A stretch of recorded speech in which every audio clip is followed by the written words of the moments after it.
एक गीता प्रतिभागी जिन्होंने अभी अभी बीपीएससी 70th क्लियर किया है। इस जर्नी में बात की जाए आचार्य प्रशांत की, तो आचार्य प्रशांत जी या तो तू बेहतर बनेगा, नहीं तो तू मिटेगा। बस सीधे आईने से यही बातें किया करो। आप भी बुक स्टॉल पे जा चुके हैं। हाँ, मैं बुक स्टॉल पे जा रही हूँ। मैं लगभग 1.5 साल से ही, जब से कम्युनिटी ज्वाइन की, उसी के 2-3 महीने बाद से मैं बुक स्टॉल पे जा रही थी। स्टडी में मतलब प्रिपरेशन के टाइम पे कैसे आप बुक स्टॉल पे चले जाते थे, कैसे टाइम निकालते थे इसके लिए? जब मन हो ना और लगे कि चीज मेरे भी और जिनके लिए खड़ी हूँ उन दोनों के काम की है, तो समय आ जाता है। मैं इसका जवाब इस तरह देना चाहूँगी कि जब ये आज का मेरा सबसे गंभीर सवाल है, क्योंकि मेरा भविष्य भी इसी पर निर्धारित है कि मैं किस दिशा की ओर जा रही हूँ। नमस्कार, मेरा नाम है अनीस आनंद और आप देख रहे हैं वेदांत बोध। हमारे साथ है संतोष चौधरी, एक गीता प्रतिभागी जिन्होंने अभी अभी बीपीएससी 70th क्लियर किया है। और शायद इनकी रैंक, कितनी रैंक है आपकी? 957। 957। तो आइए इनसे बात करते हैं संतोष जी से कि कैसी इनकी जर्नी रही, कैसे आचार्य प्रशांत ने इनके लाइफ में इन्हें हेल्प किया, कैसे गीता कम्युनिटी में आने के बाद इनकी लाइफ में चेंजेस आए, वो सब बात करेंगे इनसे। तो पहले कुछ बताइए आप अपने बारे में।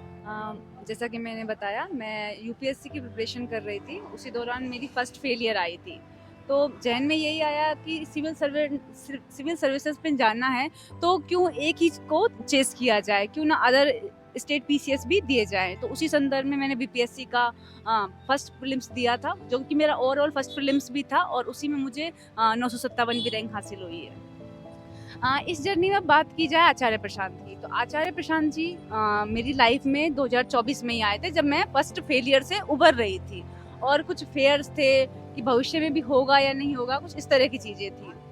ऐसे में जब मैंने उनकी सरकारी नौकरी से जुड़ी हुई बहुत सारी वीडियोस देखी, क्योंकि मैं समझना चाहती थी कि सरकारी नौकरी का जो भाव होता है हमारे अंदर कहाँ से आ जाता है, हम कैसे फिर उसको चेस करने लग जाते हैं। तो बहुत सारे सवाल थे जिनका जवाब मैं ढूंढने की कोशिश कर रही थी, और मुझे बहुत ही बिल्कुल क्लियर क्रिस्टल उनके जवाब मिले। कब आपने आचार्य प्रशांत को सुनना स्टार्ट किया था? प्रिपरेशन आपने स्टार्ट कर दी थी या उसके बाद स्टार्ट किया था? मैंने 2022 से अपनी यूपीएससी की जर्नी शुरू की थी, और आचार्य प्रशांत जी मुझे यूट्यूब पर 2024 में मिले थे, जब मैं अपनी फर्स्ट फेलियर फेस कर रही थी। उस टाइम ज़्यादा रिलेवेंट लगता है लोगों को थोड़ा सा। ये बिल्कुल सही कहा आपने। जब तक किसी चीज़ की हमारे जीवन में निकटस्थ उपयोगिता नहीं होती, तब तक वो हवा हवाई रहती है। तो जब तक चीज़ें ज़मीनी होती हैं, तब ज़्यादा सार्थक होती हैं। तो फिर मतलब फर्स्ट अटेम्प्ट आपका फेल हो चुका था, उसके बाद आप गीता सेशन से जुड़े, ठीक है, और फिर आपने आचार्य जी को सुना, आपने फिर से प्रिपरेशन स्टार्ट किया।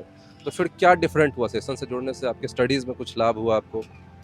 सबसे बड़ा लाभ, अगर मुझे सरकारी नौकरी नहीं मिली तो मैं क्या करूंगी, ये डर खत्म हो गया। क्योंकि मैं समझ पा रही थी कि सरकारी नौकरी का अंदर मेरे अंदर भाव भर दिया गया है कि तुम्हारे पास एक विकल्प है, कुछ सीमित ईयर है। तो ये वाला जो डर थे कि मैं कुछ और नहीं कर पाऊंगी, वो धीरे धीरे खत्म हो रहे थे। और दूसरा ये कि अपनी असफलता के कारण खुद को महसूस करना कि मैं ही हूँ असफल, मैंने ही कुछ कमियां छोड़ दी होंगी, तो उन पर फिर काम करना शुरू किया। और ओवरऑल जैसा कि ये मेरा फर्स्ट स्टेट पीसीएस था, और फिर इसमें मैं कहीं नहीं रुकी, क्योंकि मुझे समझ में आ गया था कि जितनी भी एस्पेक्ट्स हैं सारे कवर करने, किसी को भी नहीं छोड़ना है। एक कॉमन पैटर्न जो हमने नोटिस किया है कि गवर्नमेंट जॉब का क्रेज सबसे ज़्यादा उन स्टेट्स में होता है जो सोशली या फिर इकोनॉमिकली उतने प्रिविलेज्ड नहीं है।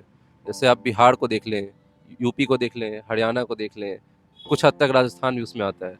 तो ऐसे स्टेट जहाँ पे इकोनॉमिकल कंडीशंस बेहतर नहीं है, इंफ्रास्ट्रक्चर बेहतर नहीं है, वहाँ के ही यूथ सबसे ज़्यादा जो है गवर्नमेंट जॉब्स की प्रिपरेशन के पीछे भागते हुए नजर आते हैं। उसका कारण ये है कि ये वो क्षेत्र हैं जहाँ गरीबी बहुत ज़्यादा है, और स्किल डेवलपमेंट पर उतना काम नहीं किया जाता है। तो सरकारी नौकरी को ऐसे देखा जाता है कि अगर जल्दी से जल्दी ये मिल गई तो एक ठीक ठाक अमाउंट ऑफ पेमेंट इससे होगा। वही स्किल डेवलपमेंट में आपको 20-30 मतलब छोटी अमाउंट से स्टार्ट करना पड़ता है। पहली बात ये। दूसरी बात आपने ये बोली कि जैसे कि वो मूवी हो गई थी, वो शादी में जरूर आना, इस तरह की मूवीज।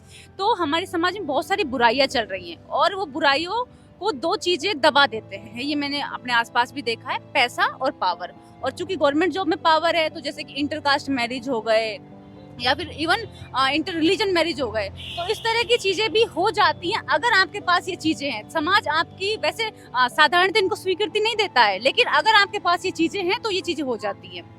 तो ये भी इसका एक कारण है। आप भी बुक स्टॉल पे जा चुके हैं। जी हाँ, मैं बुक स्टॉल पे जा रही हूँ। मैं लगभग 1.5 साल से ही, जब से कम्युनिटी ज्वाइन की, उसी के 2-3 महीने बाद से मैं बुक स्टॉल पे जा रही थी। स्टडी में मतलब प्रिपरेशन के टाइम पे कैसे आप बुक स्टॉल पे चले जाते थे, कैसे टाइम निकालते थे इसके लिए?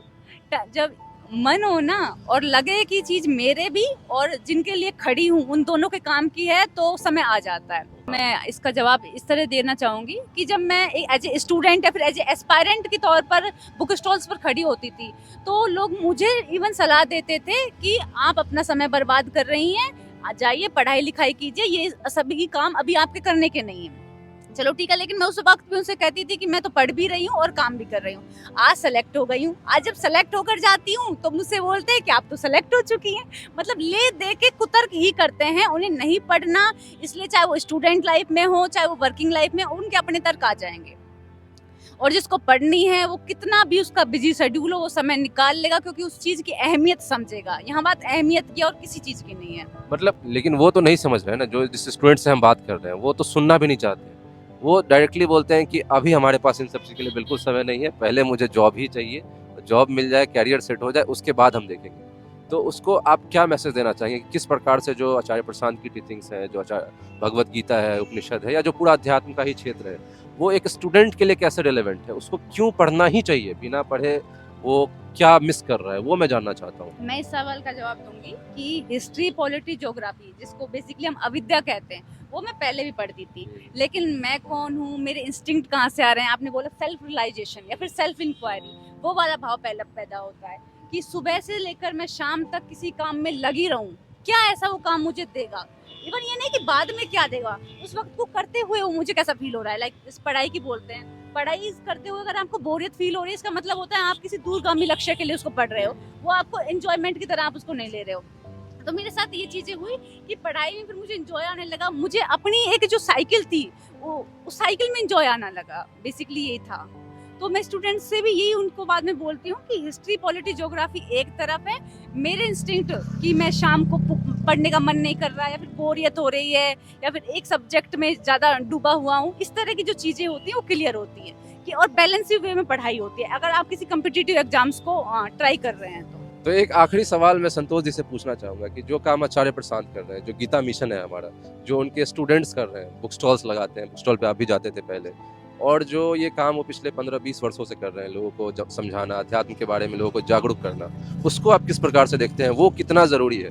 क्योंकि आमतौर पर सोसाइटी में क्या होता है कि जब आप किसी को बताएंगे कि मैं बुक स्टॉल लगाता हूँ, तो कहते हैं ये क्या करने लग गए हो, कोई जॉब करो, कुछ काम करो, ये क्या कर रहे हो, इसका काम को इम्पोर्टेंस समझते नहीं है। तो मैं वो जानना चाहूँगा कि आप उस काम को कैसे देखते हैं, क्या इम्पोर्टेंस आपकी नज़र में उस काम का है? ये आज का मेरा सबसे गंभीर सवाल है, क्योंकि मेरा भविष्य भी इसी पर निर्धारित है कि मैं किस दिशा की ओर जा रही हूँ।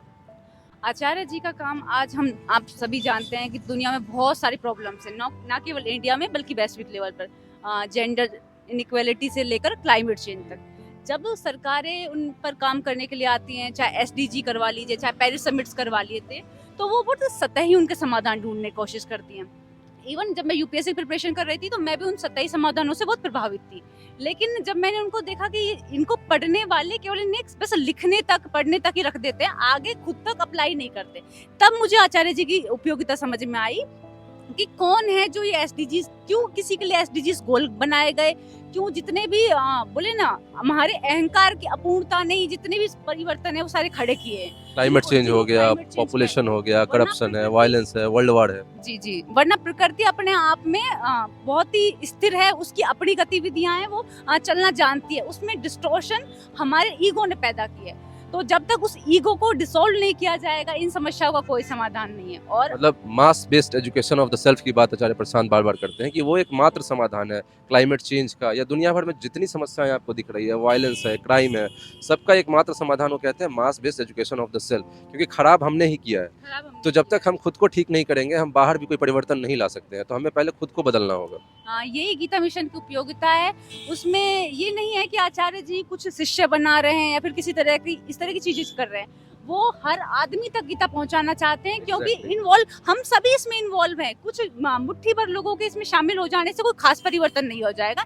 इसीलिए गीता मिशन को गति देना, संसाधन देना, सब कुछ बहुत ज्यादा जरूरी है। और मैं उसमें चाहती हूँ आज जितनी सशक्ता के साथ खड़ी हूँ, कल परसों अपनी सशक्ता को बढ़ाऊँ और उसमें पूरा सहयोग करूँ। जैसा कि स्वयं आचार्य जी भी कहते हैं, हम लगभग एक असंभव मिशन को आगे बढ़ा रहे हैं। एक लगभग 2000 साल की भारत की, जिसको बोले ना गुलामी है, जिसको धार्मिक गुलामी भी वो अक्सर कहते हैं, कि हमने धर्म का कुछ विकृत अर्थ ही कर दिया। उपनिषदों ने हमें बहुत श्रेष्ठ दर्शन दिया था, उसे हमने पुराणों के तहत या फिर स्मृतियों के तहत उसे जाति, धर्म और पता नहीं किन किन चीजों में बांट दिया, और इन सब चीजों ने बहुत ही ज्यादा लोगों को प्रभावित किया, शोषण किया है। अब लोग क्या करते हैं, जहाँ तक मैंने चीजें ऑब्जर्व करी हैं, मैं और मेरा परिवार उस शोषण से बाहर निकल जाए, मैं कैसे भी करके उनको बाहर निकल जाऊं, मेरी ड्यूटी वहीं खत्म हो जाती है। वो ये नहीं समझते कि जो बाहर समाज है वही तुम्हारे घर के अंदर भी है। तो एक एक आदमी की जब तक नीयत नहीं बदलेगी ना, हम नहीं बचा सकते चीजों को।